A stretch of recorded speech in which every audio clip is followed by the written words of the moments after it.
Welcome students, জ্ঞানজ্যোতি coaching centre পক্ষ থেকে তোমাদের সকলকে আরও একবার স্বাগত। আলোচনা করব আজকে আমরা চেকস অ্যান্ড ব্যালেন্সেস এই বিষয়টা নিয়ে।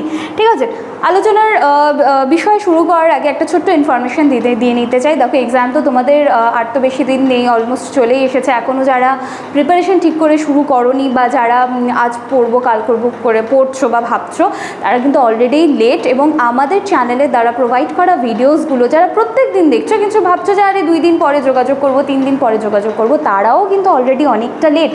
ঠিক আছে, কারণ আমাদের পেইড ব্যাচে আফটার অ্যাডমিশনের পরে আমাদের এখানে পেইড ব্যাচের সুবিধা রয়েছে, নোটসপত্রের সুবিধা রয়েছে। তো সেই পেইড ব্যাচে যে ক্লাসেসগুলো রয়েছে সেখানে কিন্তু অনেকগুলো টপিক অলরেডি কমপ্লিট হয়ে গিয়েছে। তো তোমরা যারা এখনও ভাবছো আজকাল করে, তারা কিন্তু অনেকটা লেট, কারণ এক্সাম চলে এসেছে। তো তোমাদের যদি আমাদের প্রোভাইড করা ভিডিওসগুলো এতটুকু ইনফরমেটিভ মনে হয়, তাহলে তোমরা কিন্তু উইদাউট এনি হেসিটেশন ডিসক্রিপশন বক্সে দেওয়া 2টি কন্ট্যাক্ট নাম্বারের মধ্যে যে কোনো একটি নাম্বারে কিন্তু কল করে নিতে পারো। সেখানে কল করার পরে তোমাদেরকে কিন্তু অ্যাডমিশন প্রসেস বলো, কোর্স ফি বলো, পুরো কিন্তু ডিটেলসে বুঝিয়ে দেওয়া হবে। অবশ্যই কিন্তু অফিস আওয়ারে কল করে নিতে হবে। এইবারে চলো আলোচনার বিষয়ে ফিরে আসছি। আলোচনা করছি আজকে চেকস অ্যান্ড ব্যালেন্সেস নিয়ে। চলো দেখো কি বলা হচ্ছে। চেকস অ্যান্ড ব্যালেন্সেস হলো একটা প্রসেস। কি হচ্ছে দেখো, খুব সুন্দর, ইন্টারেস্টিং, যার মাধ্যমে যুক্তরাষ্ট্রের সরকার 3টা প্রধান শাখা, একটা হচ্ছে আইনসভা, একটা নির্বাহী এবং একটা বিচার বিভাগ, একটি অপরটিকে নিয়ন্ত্রণ বা পর্যবেক্ষণ করে, যাতে কোনো একটা শাখার কাছে কোনো একটা শাখার কাছে সেই পাওয়ারগুলো একাই যেন সে ভোগ না করতে পারে। মানে সেই ক্ষমতাটা কিন্তু 3 জনের মধ্যে থাকবে এবং 3 জনই কিন্তু আবার একে অপরকে নিয়ন্ত্রণ করছে। ঠিক আছে, এবার দেখো 3টা শাখার একটু সংক্ষিপ্ত ভূমিকা আমরা দেখি। সবার প্রথমে কি আছে, আইনসভা। কি করছে, আইন প্রণয়ন করে, যেমন সংসদ। ঠিক আছে, এখানে কারা থাকবে, কংগ্রেস, যার মধ্যে হচ্ছে senate and house of representatives. কী কাজ করবে, কাজ হচ্ছে আইন তৈরি করা। যে কোনো দেশের শাসন চালাতে অবশ্যই নিয়মকানুনের তো দরকার রয়েছে, আইনের প্রয়োজন রয়েছে। তো এই নিয়মগুলো কে বানাচ্ছে, এই নিয়মগুলো বানায় আইনসভা। এবার যুক্তরাষ্ট্রে কংগ্রেস হলো সেই আইন তৈরি করার জায়গা। যেমন কি, কোন বয়সে ভোট দেওয়া যাবে, ট্যাক্স কত হবে, এই সমস্ত বিষয় হচ্ছে কংগ্রেস ঠিক করে। ঠিক আছে, প্রত্যেকটা শাখা নিয়ে কিন্তু আমরা সংক্ষেপে আলোচনা করব। দেখো তাহলে প্রথম শাখাটা আমরা কি দেখলাম, যে আইনসভা কি কাজ করছে, আইন তৈরি করছে।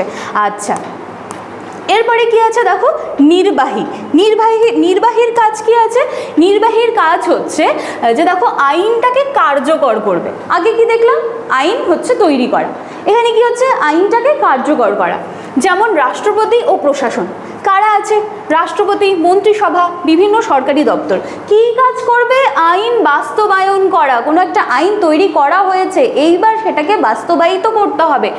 দেশের প্রশাসনিক কাজগুলো দেখা, যেরকম যে নিয়মকানুন কংগ্রেস বানায়, আগের স্লাইডে আমরা দেখলাম আইন তৈরি করা, এবার এখানে দেখো সেগুলোকে বাস্তবায়ন করা হচ্ছে, সেটাকে বাস্তব জীবনে প্রয়োগ করে রাষ্ট্রপতি এবং তার পুরো টিম। যেমন পুলিশ, সেনাবাহিনী, শিক্ষা দপ্তর, স্বাস্থ্য দপ্তর, এগুলো সমস্ত কিন্তু নির্বাহী বিভাগের অধীনে। আশা করছি এই দুটো পয়েন্টে কিন্তু আমি তোমাদের চেকস অ্যান্ড ব্যালেন্সেসের যে কনসেপ্টটা তৈরি হচ্ছে সেটা কিন্তু ক্লিয়ার করতে পারছি। আচ্ছা, 3 নম্বরে কি রয়েছে, বিচার বিভাগ। এখানে কি আছে, সুপ্রিম কোর্ট আইনের ব্যাখ্যা দেয় ও সাংবিধানিক কিনা সেটা দেখে। ঠিক আছে, এখানে কারা আছে, সুপ্রিম কোর্ট ও অন্যান্য ফেডারেল কোর্টগুলো আছে। কাজ কি, আইন অনুযায়ী বিচার করা এবং দেখা যে কোনো আইন বা সিদ্ধান্ত সংবিধান অনুযায়ী সঠিক হয়েছে কিনা। এছাড়াও যদি কোনো আইন বা রাষ্ট্রপতির কাজ দেখা যাচ্ছে যে মানুষকে অন্যায়ভাবে কষ্ট দিচ্ছে, তাহলে কোর্ট সেটা দেখবে, যাচাই করবে যে সেই আইনটা কি ঠিক আছে কি ঠিক নেই। যেমন কোনো আইন সংবিধান লঙ্ঘন করছে কিনা সেটা কিন্তু বিচার বিভাগ যাচাই করবে। তাহলে এখানে দেখো এই জিনিসগুলো পুরো কিন্তু একটার সাথে একটা লিঙ্ক করে আমরা দেখতে পাচ্ছি। এবার এই পুরো বিষয়টাকে সংক্ষেপে যদি মনে রাখতে হয়, তাহলে কি করে মনে রাখবো, দেখো আইনসভা আইন তৈরি করবে, নির্বাহী কি করবে, সেই আইনটাকে বাস্তবায়ন করবে, এবং বিচার বিভাগ কি করবে, বাস্তবায়নের পরে আইনটাকে বিচার করবে এবং সংবিধান রক্ষা করবে। ঠিক আছে, এইটুকু ক্লিয়ার আছে। আমি প্রথমেই বললাম যে ক্ষমতা একজনের হাতে না দিয়ে সেটা 3 জনের হাতে থাকবে, এবং একে অপরকে কিন্তু তারা কন্ট্রোল করছে। এবার চেকস অ্যান্ড ব্যালেন্সেস কীভাবে কাজ করে একটু উদাহরণ দিয়ে দেখার চেষ্টা করি। দেখো কংগ্রেস আইনসভা রাষ্ট্রপতির ওপর কিভাবে নিয়ন্ত্রণ রাখে। রাষ্ট্রপতি যদি যুদ্ধ ঘোষণা করতে চায় তাহলে কি করতে হবে, এখানে কংগ্রেসের কিন্তু অনুমতি লাগবে। বাজেট ও ট্যাক্স সিদ্ধান্ত কংগ্রেস নেবে।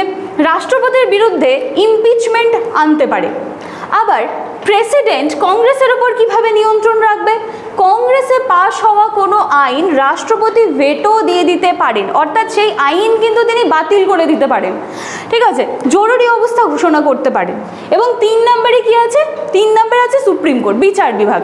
এখানে বাকিদের কিভাবে নিয়ন্ত্রণ করবে, কংগ্রেস বা রাষ্ট্রপতির করা আইন সিদ্ধান্ত যদি অসাংবিধানিক মনে হয় তাহলে সেটা কিন্তু বাতিল করে দিতে পারে, ঠিক আছে, সেটা কিন্তু তাহলে বাতিল করে দিতে পারে। এবার এখানে দেখো কি বলছে, প্রেসিডেন্ট কিভাবে বিচার বিভাগের উপর নিয়ন্ত্রণ রাখে। রাষ্ট্রপতি সুপ্রিম কোর্টের, এক সেকেন্ড পেনটা নিয়ে নিচ্ছি, রাষ্ট্রপতি সুপ্রিম কোর্টের বিচারপতি মনোনয়ন করবে, যেটা কে অনুমোদন দেবে, আবার এখানে আবার কংগ্রেসের অনুমোদনের প্রয়োজন রয়েছে। এবং 5 নম্বরে কি আছে, কংগ্রেস বিচার বিভাগের উপরে কিভাবে নিয়ন্ত্রণ রাখবে, যে সুপ্রিম কোর্টের বিচারপতিকে ইমপিচ করতে পারে এবং এক্ষেত্রে কোর্টের বাজেট নির্ধারণ করে দিতে পারে। তাহলে এতটুকুতে আমরা কিন্তু এইটুকুটা বুঝতে পারলাম যে কে কিভাবে কার উপর নিয়ন্ত্রণ করছে। এখানে কংগ্রেস রাষ্ট্রপতির উপরে কিভাবে নিয়ন্ত্রণ করে, প্রেসিডেন্ট কংগ্রেসের উপর কিভাবে নিয়ন্ত্রণ করে, সুপ্রিম কোর্ট আবার বাকিদের উপর কিভাবে নিয়ন্ত্রণ করে। এখানে দেখো প্রেসিডেন্ট কিভাবে বিচার বিভাগের উপরে নিয়ন্ত্রণ করে এবং কংগ্রেস কিভাবে বিচার বিভাগের ওপর বাকি কন্ট্রোলটা রাখছে, ঠিক আছে। তো এই ছিল কিন্তু তোমাদের চেকস অ্যান্ড ব্যালেন্সেস। আশা করছি কিন্তু আমি কনসেপ্টটা তোমাদের ক্লিয়ার করতে পেরেছি। তো দেখো কি বলা হচ্ছে, চেকস অ্যান্ড ব্যালেন্সেস ব্যবস্থার ফলে যুক্তরাষ্ট্রে কি বলছে, কোনো একটি শাখা এককভাবে ক্ষমতা ভোগ করতে পারে না, যেটা আমি বোঝাতে চাচ্ছিলাম।